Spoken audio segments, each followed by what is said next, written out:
Thank you all for attending our panel today. My name is Prashant Rao. I'm an environmental chemist and a faculty member in the chemistry department here at St. Joseph's. I'm originally from India, where I attended a small Jesuit liberal arts college as an undergraduate. Sound familiar? We're from half across the world. So being here at St. Joe's for the past 12 years has in many ways been coming full circle for me in terms of my own formation as a person and as a scientist. To tell you a little bit more about myself, I have a long-standing interest in projects related to children's literacy and scientific literacy, and I serve on the board of the Ardmore Library of the Lower Merion Library System. Here at St. Joe's, I also have a dual role as the Associate Director of the McNulty Scholars Program. You heard Anne McNulty talk about the program. We are very proud of the program, and we're especially proud of the gifted young women that we're able to attract to St. Joe's through this program. But that is enough about me. I'm honored to welcome all of you here today to the Women in Science and Medicine panel. We are so thrilled to have the opportunity to hear from these incredible women on our panel of experts. These women are working in a variety of roles for a number of organizations. Their paths, while different, are all linked to Hawk Hill. For the students that are here with us today, these women sat in the same seats, walked the same hallways, and lived in the same dorms as all of you. What we are celebrating today, among many things, is the commonality that we all share as the women of St. Joseph's. This is a very special place that has produced graduates that have had a long and proud tradition of achievement in the fields of science and medicine. I will now ask each of the panelists to give us some brief background on themselves. Eileen, why don't we start with you? Good afternoon. Hopefully not evening. Welcome afternoon. My name is Eileen Cardiol. I actually began in the University College division, so the evening division. I'm a registered nurse. I had a nursing degree in 1967, when many of you were not even born. And I didn't come to the university until 1987. So for the first 20 years of my career, I practiced critical care nursing, surgical intensive care at the University of Pennsylvania, Cooper Hospital School of Nursing, Our Lady of Lourdes, and so forth and so on. I also taught nursing to undergraduate and graduate students. And throughout the evolution of my career, I wanted to get into administration. And it was primarily because it is, or was, when I began my career, male-dominated industry. There were only 1% females that had a medical degree, and most of nursing was females. And as I progressed in my professional career, what was very clear to me was in order to get a voice where I thought it was most important, which was at the bedside, I needed to get the credentials to have that voice heard. And therefore, I looked around for a university setting, and at the time, I'm a New Jersey resident. At the time, St. Joe's University came to the campus in Cherry Hill, New Jersey, started an evening college division extension there. I went over. I wasn't sure I wanted to be there. I had very little money. I was a mother of 3 children, still married to a wonderful man who was a school teacher, making $6,900 a year. So, and I was making $3.25 an hour, so we weren't, bubbling over with cash. But I wanted to go where I thought that the culture of the university would be accepting to my age, I was 35, and to my goals, which was to be able to understand the value of education to me and how I was going to get through it. And 15 minutes into the interview with the gentleman who was on the campus in Cherry Hill, I was 100% convinced St. Joe's was the best place for me to be. I stayed there an undergraduate for 7 years, continued and got my graduate degree in 1991. Most of the time, but of course at times, I could pay for it. And when I went into graduate school, I always talk about mentors and who affect your life. The chief financial officer of the hospital where I currently am the president and CEO, I was a staff nurse in ICU at the time and teaching critical care. I sent my tuition reimbursement receipt in, and he called me up and he said, what are you doing? So I said, I'm going to go to grad school. Oh, why? I said, well, why not?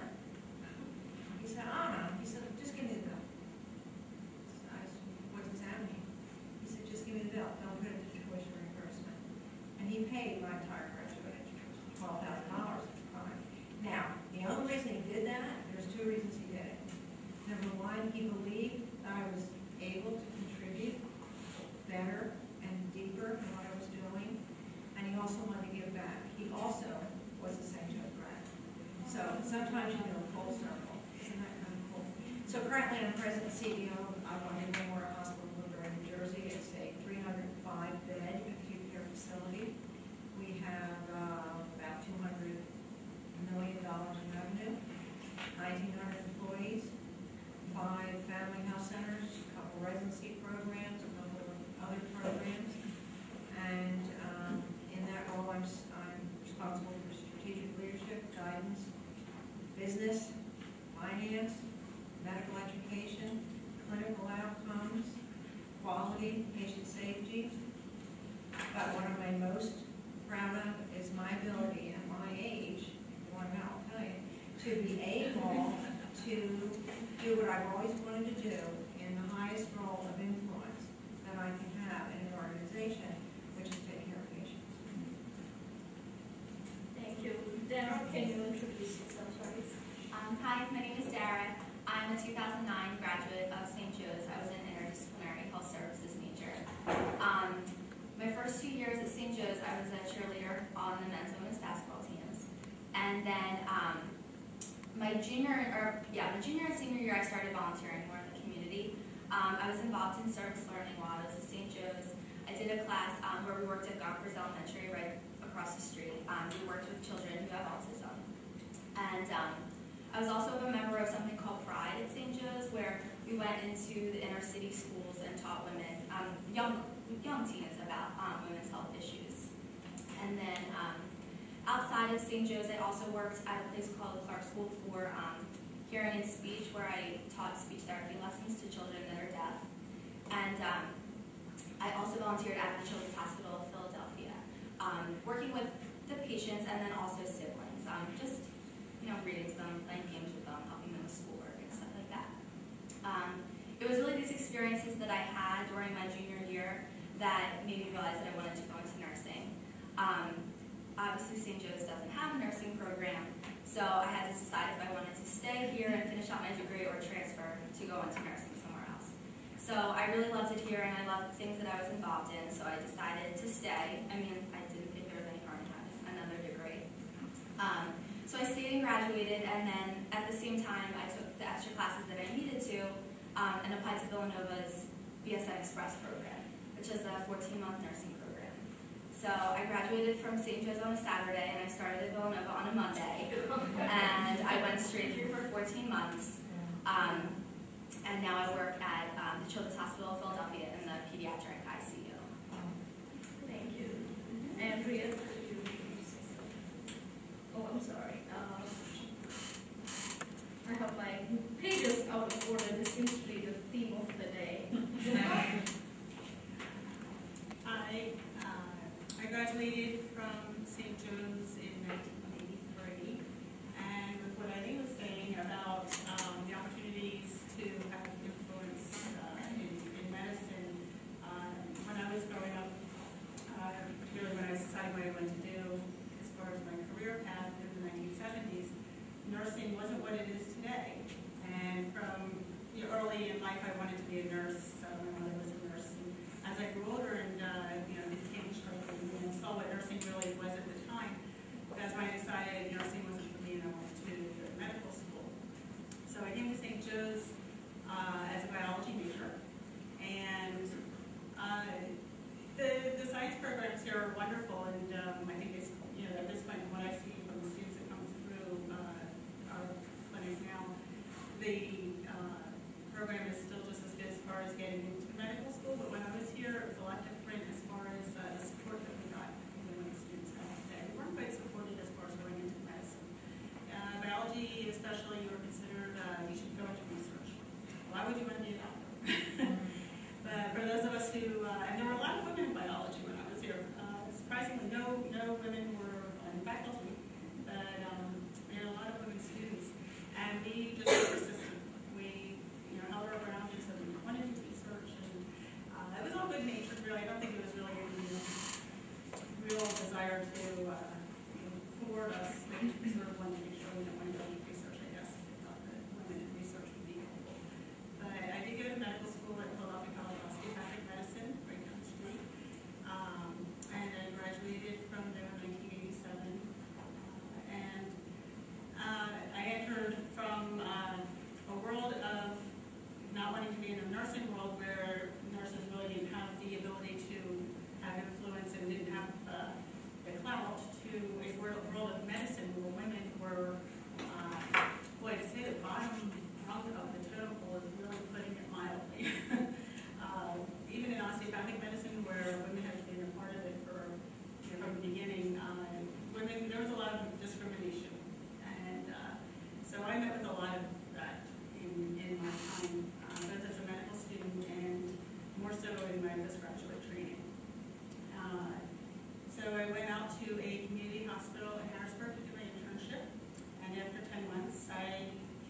hard up against that discrimination when my very chauvinistic director of medical education decided he wasn't going to give me my internship certificate.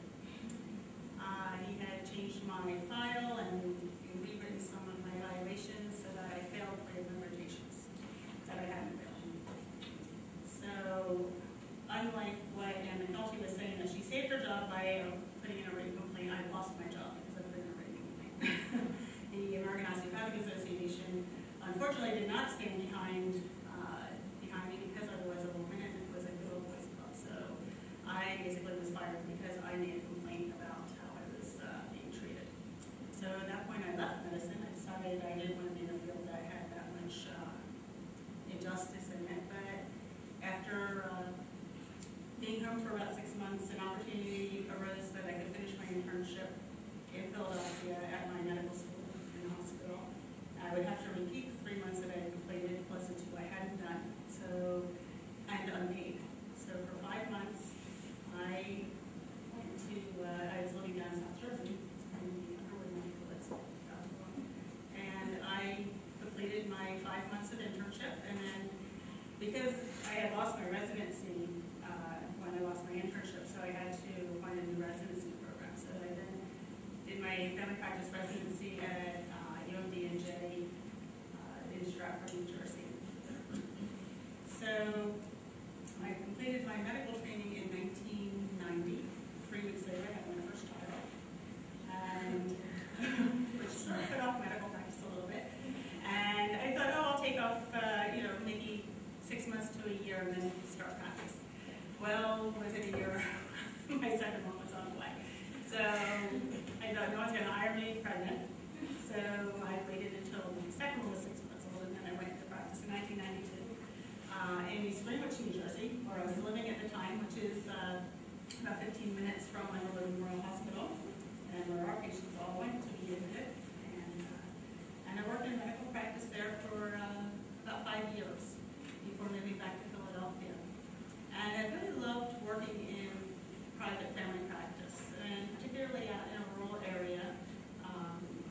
You really had a lot of influence and ability to affect change in your patients' lives, but there was something about it that wasn't quite what I was supposed to be doing. When I was at St. Joe's, I was very involved in the cancer issue program here, and I always wanted to go into medicine to do more working with poor and those who didn't have access to care.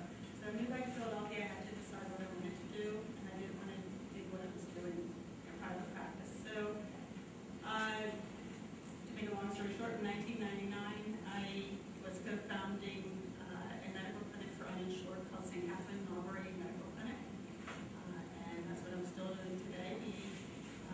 Basically, we serve only adults who don't have medical insurance, and 99% of our population is low income, and we give them access to medical care that they wouldn't otherwise have.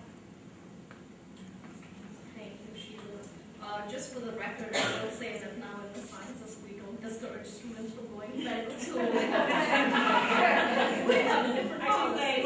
St. Catherine's is a service learning site, plus we mentor pre-med students who come through on an extended period, sometimes up to 4 years, and volunteer with us. And I can definitely say that is not the case here anymore. They are very much encouraged in their choice of medical school. So no, it's a very different world here. And as you can see, we have the faculty. Our next speaker, Christina Kingsmith, is a faculty member of biology. Christina, if you could introduce yourself, please.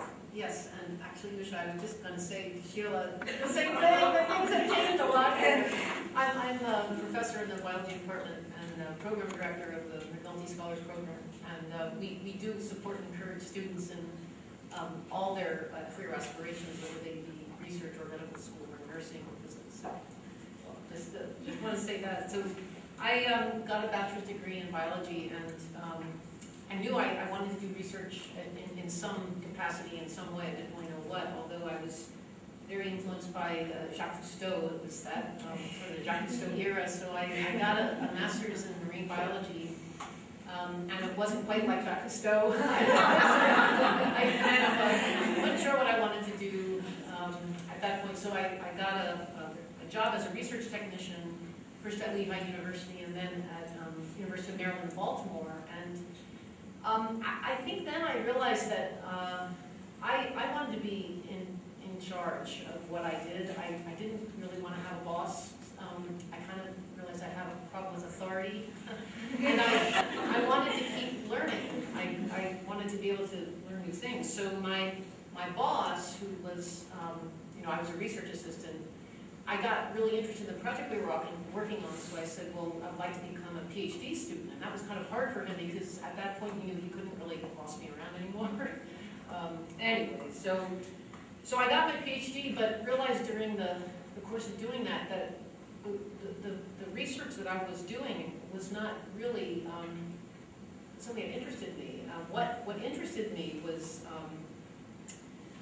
it's cell biology. So I was doing physiology. This may not mean a lot to all of you. It's all biology, right? But there's a really big field, and I realized what I wanted to do was not what I was doing. So I was really fortunate to get a postdoctoral fellowship in the field of cell biology that I was really, really excited about. So I was kind of starting from scratch then, but I know people say in terms of religious conversion that the converts are the real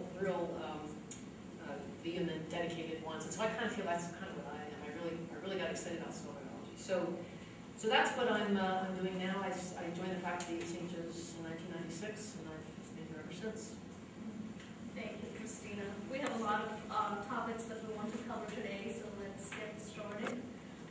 Dara, we would love to have you touch on your role as a caregiver, providing direct intensive care to some of our most vulnerable members of our community, our youth. And also, if you could share with our guests how you achieve work-life balance. I know we're all struggling to get there. Okay. I think that my job as a caregiver, as a nurse at CHOP in the ICU, I think of it as both very rewarding but also very challenging. I find it so rewarding that in my job as a nurse, I get to be with patients during the scariest moments, some of the happiest moments, and some of the worst moments of these people's lives. And as a nurse, we're really the ones that are sitting right with them and listen to them cry or hold their hand, and we're just there at such an important moment for them in their lives. I also think as a caregiver at CHOP, CHOP is so invested in family-centered care, so we really do make an effort to make sure that the whole family is involved in everything that we do. And we make sure that parents understand exactly what's going on with their child, that they're involved in the physician rounds that we do every single day, that they understand the plan of care for their child and the medications their child is receiving, and that we want them to ask questions and we want them to know what's going on, and we want them to be their child's advocate. I also, as a caregiver, work with people from so many different countries. CHOP is internationally known, and it's a great experience. I work with so many different people, and we also do a lot of work with interpreter services, and just to be able to see a family come from another country and for them to be able to understand that the care their child is receiving is really amazing. Also, as a caregiver, I'm a true patient advocate. So even when a physician says something that they want to be done, as a nurse, you make sure that it's the right thing that should be done and they're receiving the right medication and that it's done in a safe way and that you're not doing anything that that patient might not necessarily need. We also do so much communication, even between parents and physicians. And sometimes a parent isn't able to ask a doctor what they want, or they're nervous to ask. And as a nurse, it's my job to make sure that the patient's questions and everything is relayed in a way that they can get the answers that they need. So I think part of being a caregiver at CHOP is having really great communication skills and also time management. Because typically on a normal day, I would take care of 2 ICU patients. So to be able to get everything done that I need to get done and be a good caregiver, I want to be able to have that time that I can spend with my patients and talk with them and answer their questions and to just be with them. And I think one of the most rewarding things about being a caregiver at CHOP is just being able to see somebody go home. Because we see these kids when they come in and they're so incredibly sick, and then to see that transformation of them getting better and actually going home and being able to be with their friends again and their families is just such really nice when parents will send in like thank you notes and like little pictures of their kids and stuff like that, just to show that you really do mean something to them, and it's very rewarding being a caregiver. But in addition to that, with the work-life balance, on my unit and my job can be very stressful, and we do see a lot of really sad things. And I think that work-life balance is so important in my job because it's very easy to go home and think about your patients and think about what's happening to them that day or whatever happened to them, or even when it comes to, oh my gosh, did I forget to tell somebody something, or did I ask the right question, or did I tell that nurse about that thing that happened today? Like, you can just go crazy thinking about all the things you may have done or you may not have done. That's why I think it's so important to make sure that you do make time for yourself. It's only healthy to, keep work at work, and then when you're at home to enjoy yourself. And I recently got engaged, and my fiance is living in London right now, so part for me is that I try to plan at least like a long weekend every month where we at least get to see each other. And it's a nice way to just take a break from work, and I think being with your friends and taking care of yourself, you can't do that unless you can't do a good job at work unless you're taking care of yourself as well. Thank you, Dara. As the parent of 2 young children, I have made my share of calls to the child care nurse pipeline, so I can independently vouch for the fact that the top nurses are next to me as planned. Would anyone else on the panel like to add to what Dara said? I think it's important to give yourself permission to take care of yourself first. And I don't know that women have always done that well, or were taught to do that well. And I was raised in an Irish Catholic Dutch Mennonite home, so shaking your head, it sort of led to not liking to not be in charge and all those kind of things. But clearly, in my mother as a role model, she washed on a Monday and ironed on a Tuesday, and baked on a Wednesday, and did the linens in the upstairs on Thursday, and downstairs Friday. Saturday you went to the food store, and Sunday you went to church. And if you didn't go to church, the rest of your life was hell for the next week. So it was a very regimented routine, and part of that was I was expected, because I had 5 brothers, the only girl, I was expected to help cook when I came home from school, starting at the age of about 8. And at the age of 10, I remember turning around the kitchen. We cooked and served. You can't believe this game. Cooked and served, everybody at the table. And my mother would sit last, and I would sit. But everybody was fed. And then some people are shaking their head. So somehow, I have no idea, I turned around and said, I'm not going to do this anymore. I'm not any different than any of you.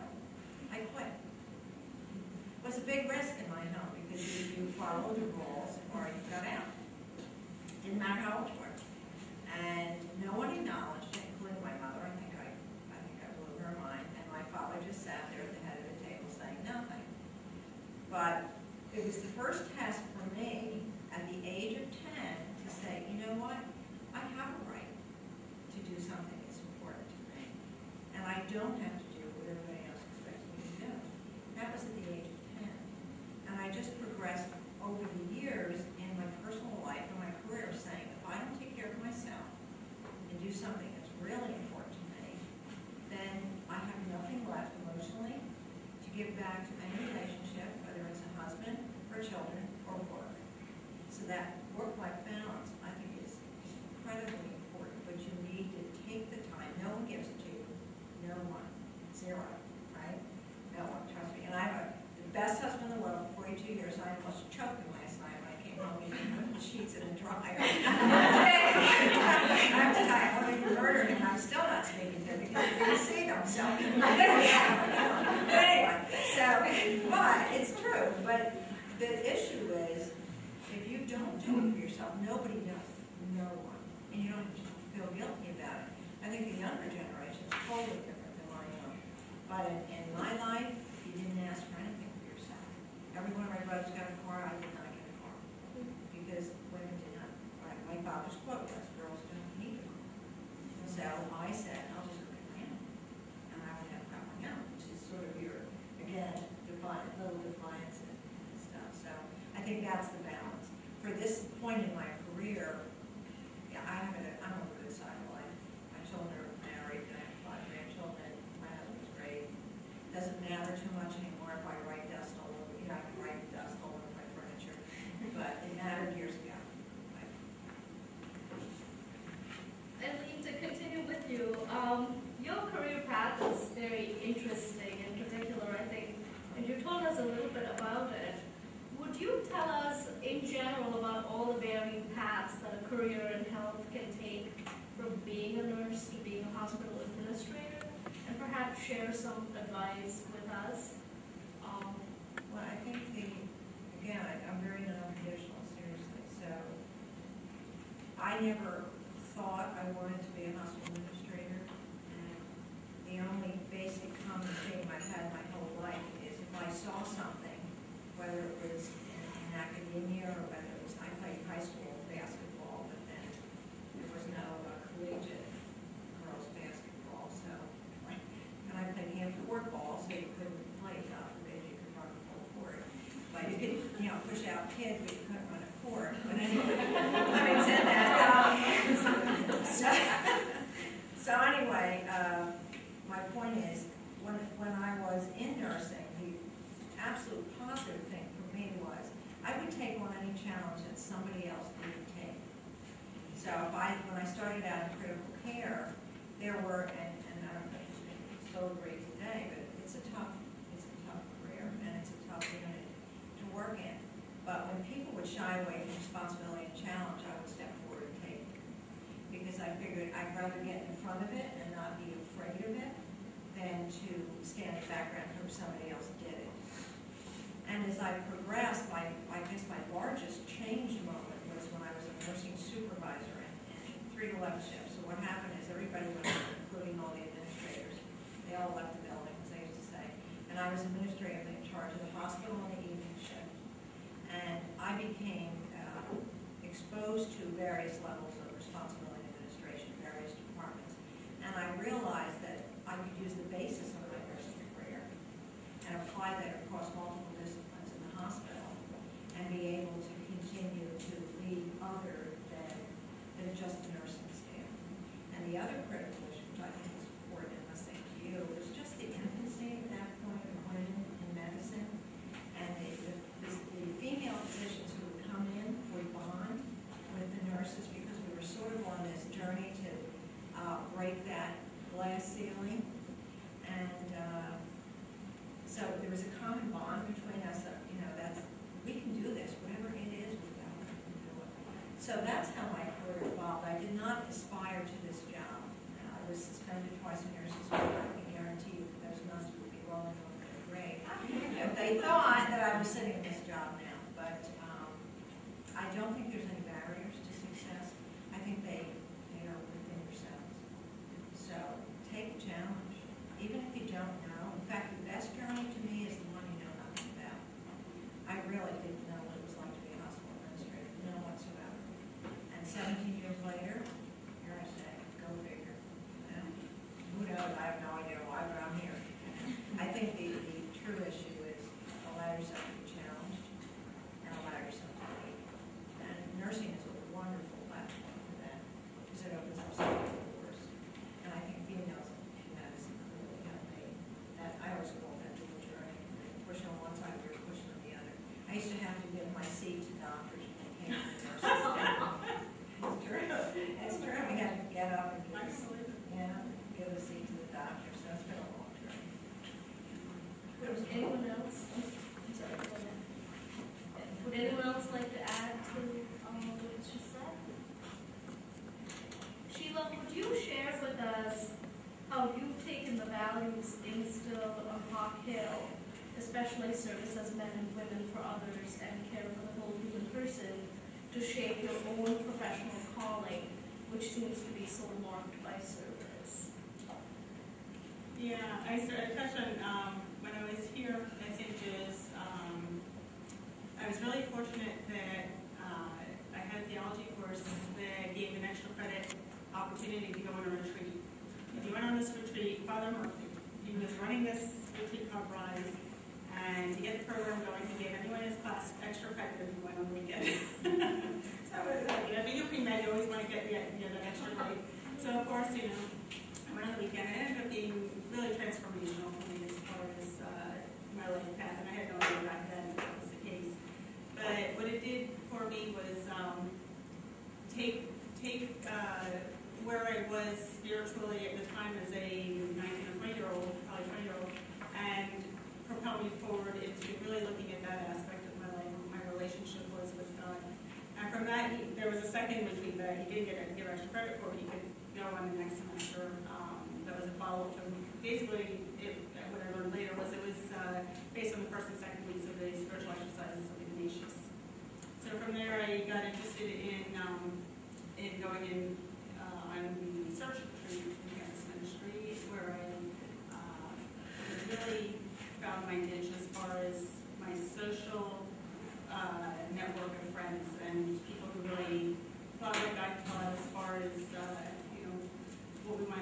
what we should be doing generally about life. And actually, that was probably the more difficult time as far as career choice, because at that point I wasn't sure if I really wanted to go right to medical school, because I was really starting to look at, okay, do I want to take a year off and do JVC, or 2 years off and do JVC? Do I want to do more social work, or do I want to still do medicine? And it really, challenged me as far as figuring out what I should be doing, what God wanted me to do in life. And I think, I got to that point. At that point I was second semester of junior year, and I was going to take my MCATs and applying to medical school. And I remember thinking, it's not so much just what I've always wanted to do. And what's the reason? What does God want me to do? And that all was a culmination of my years here, where that whole Jesuit idea of you're not just in this for yourself. You're getting an education. You're being given such opportunities, but really it's to better the world, to give back to others, and to use your skills and what you have really to being a man and woman for and with others. And for me, that wasn't so much. It probably wasn't even the saying. The motto. We really didn't talk about that back then as far as Jesuit education was when we were students. But it was something that we really experienced day to day. And that was just the underlying current of so much of our campus life, and in the classroom. When I was here, we didn't have the chapel, so there were chapels in all the buildings. So you could go to Noon Mass in Bellman, Marblin, you could do 10 o'clock Mass every night at the Senecal and the Residence Center. There were hall masses all the time, and it was just interwoven in the fabric of the campus life was this whole underlying idea of God wove through it all, and it really, I think, affected a lot of us. In fact, there's probably a group of 20-some of us who still get together at least once a year, my friends from the search retreat. So that's how powerful it was for us as students. And when I finished medical school after my harrowing journey through training, again, having gone into private practice just seemed like what I had always wanted to do, and it seemed like a natural thing to do. And so, my husband and I had a nice house. We were in a nice community, and I was working 5 minutes from home, and we had 3 kids. And when we moved back to Philadelphia, I realized this wasn't where I had gone. I hadn't gone to medical school to do this. Something about it just wasn't right. My whole experience here at St. Joe's was leading me to something, and somewhere I feel like the paths were detoured. There's nothing wrong with being, private practice family practitioner. I mean, it's a great and giving field. Just I knew it wasn't what I was supposed to be doing. It wasn't what I went into medicine to do. So looking, it took me about a year of trying to figure out what the heck I was supposed to do. And at the time I was working for PCOM in their community health care center, so it was with a low-income population, basically clinics, for very, very poor people. And still something about that didn't quite seem right either. I think that wasn't really what I was supposed to be doing either. I was precepting medical students and residents. And it really took a lot of prayer and discernment to try and figure out what I was supposed to do. And seeing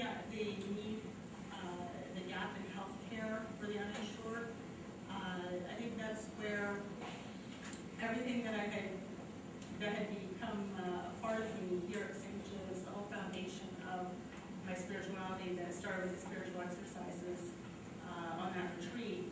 And I actually did the spiritual exercises, the 19th meditation, when I was in medical school with one of the Jesuits here. And I think that all came around full circle in my trying to figure out what I was supposed to do. And ironically, when I said you just sort of end up in a position, and you never really plan to get where you got.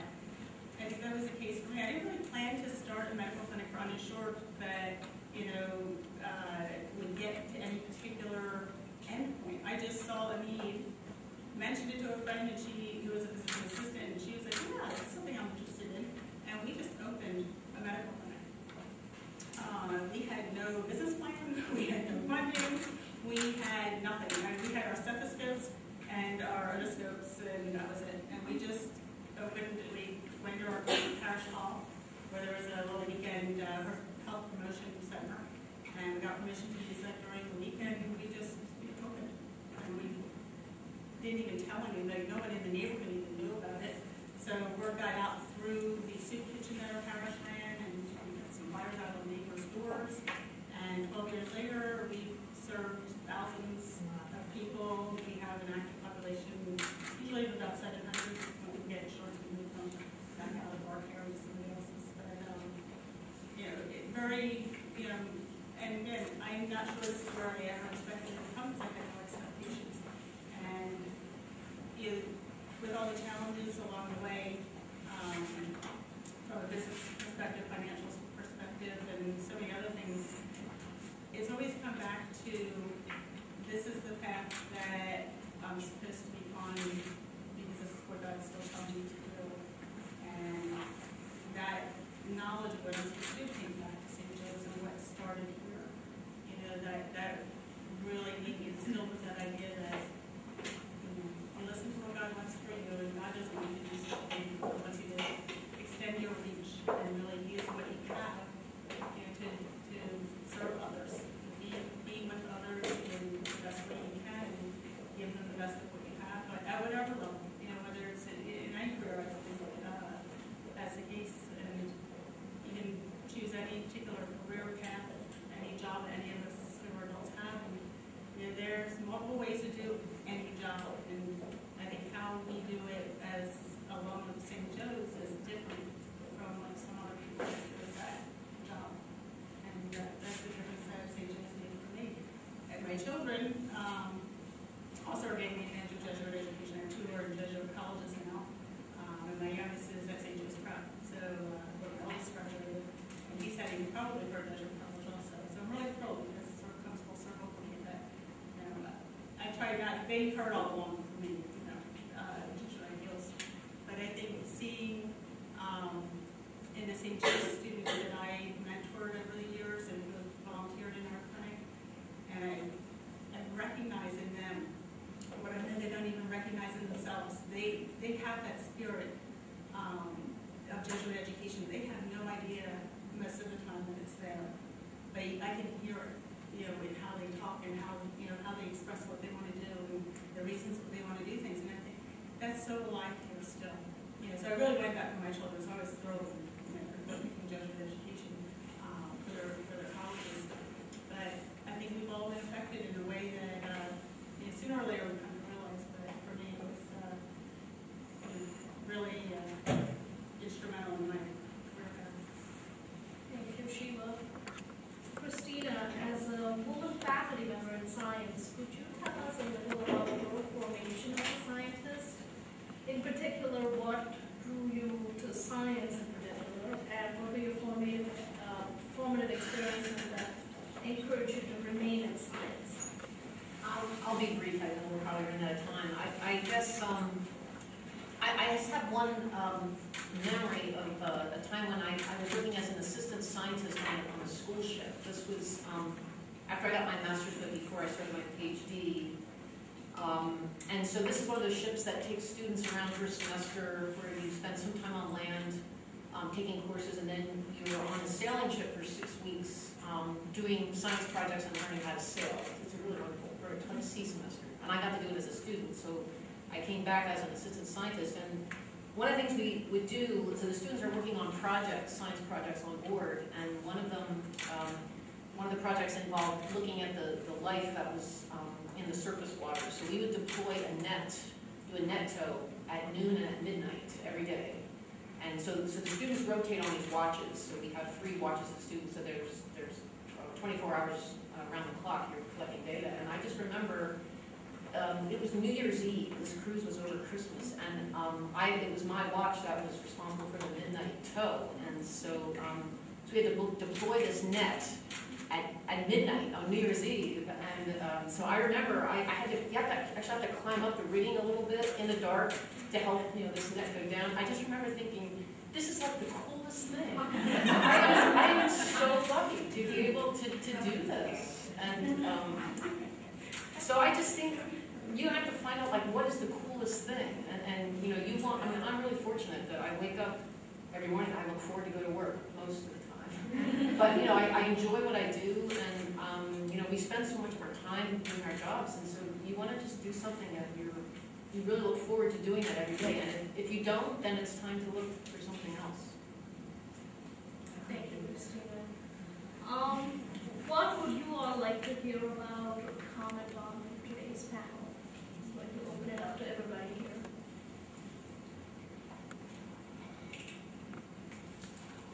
Does anyone have any follow-up questions for the panelists? Would any of you like to address comments by one of the other panelists? I can't stand fish, so I really can. When you were telling the story, I was saying, oh, I kind of went past down. I got to the whatever we had to do anymore. I think I like what you said about you have to really love what you do. I've been there 42 years, and I don't regret one thing about it. Not one. It's been a great platform, but it is really is, I think, service profession, and it's a very intense human profession, and you need to, I think, have a love of God because you want to be good at it. If you don't have it, it doesn't fit. I don't know how to describe it unless you feel it, but it just doesn't fit. It's just a disconnect. So whatever you're going to do in your life, make it fit. Does that make sense? You got to make it fit. And over time, everything fits together nicely. But you have to feel good. You get up in the morning, want to get in that car and go do what you do every single day. And when that light goes out, because you're not good for yourself, you're not good for anybody you're serving either. Right? So just be careful with that. It's great to see all these young men and age women.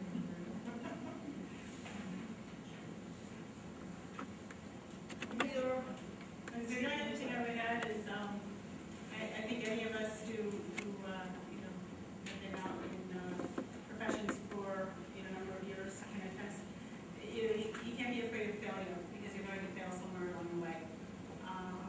I can certainly list my failures.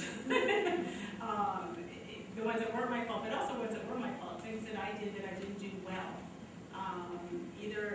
I can come up with the reasons, but the long and short of it is, it's just sometimes you try as hard as you can and you still fail. And you just have to realize that, you know what, that's a part of life, you learn from it, and don't let it derail you. I almost got derailed at the very beginning in my career when I lost my internship and I threw in the towel. And I thank God for, my spiritual director here who basically, verbally slapped me in the face and told me that I was, I forget how he put it, but something that I was throwing my education back in God's face or something along those lines. Sort of jolted me into, oh yeah, it's not about me, is it? At 25 years old, but that was probably the one time I really did get derailed. I think I learned from that the obstacles are going to come up at whatever point, and that's basically now in various ways with the clinic and the difficulties we have often with keeping it open and going. And sometimes I feel like a total failure, even what I'm doing now, when things don't go so well from a business perspective. But what I've learned is, you know what, that's okay. I'm not derailed anymore by it because I just keep pushing on. It just means